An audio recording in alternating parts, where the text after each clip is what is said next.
que seuls les groupes médias peuvent proposer à des annonceurs, de travailler autour de contenus premium, des contenus vérifiés, et dans des contextes de qualité, dans des contextes sécurisés. Donc c'est vraiment une problématique très forte aujourd'hui. L'autre enjeu, c'est aussi un enjeu il faut que les groupes médias réaffirment la connaissance de leurs audiences.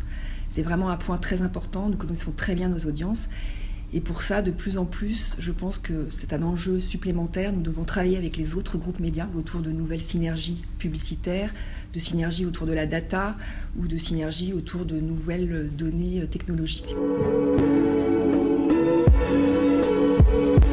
Alors c'est vrai qu'avec des contenus de marques pluricanaux, avec des identités de marques très fortes, aujourd'hui, toutes les marques médias, nous pouvons nous développer dans ce qu'on appelle la diversification, leurs médias. Alors, qu'est-ce que ça veut dire aujourd'hui, la diversification ?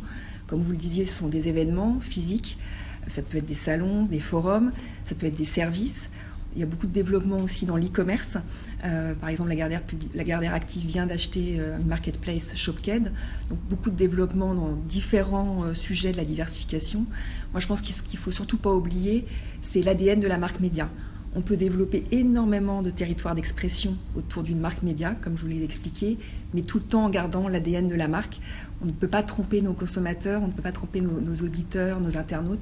Il faut rester dans l'ADN de la marque et trouver de la diversification qui est liée à cet ADN, avec évidemment à chaque fois des territoires de marque très différents. Mais on peut faire développer énormément de choses aujourd'hui puisque nous avons capté la confiance et l'attention de nos publics. Pour moi, en fait, l'avenir de notre secteur, c'est vraiment l'alliance des hommes et de la technologie. C'est vrai qu'on est dans un secteur média qui, depuis 2, 3, 4 ans, parle beaucoup de technologie, parle beaucoup d'outils.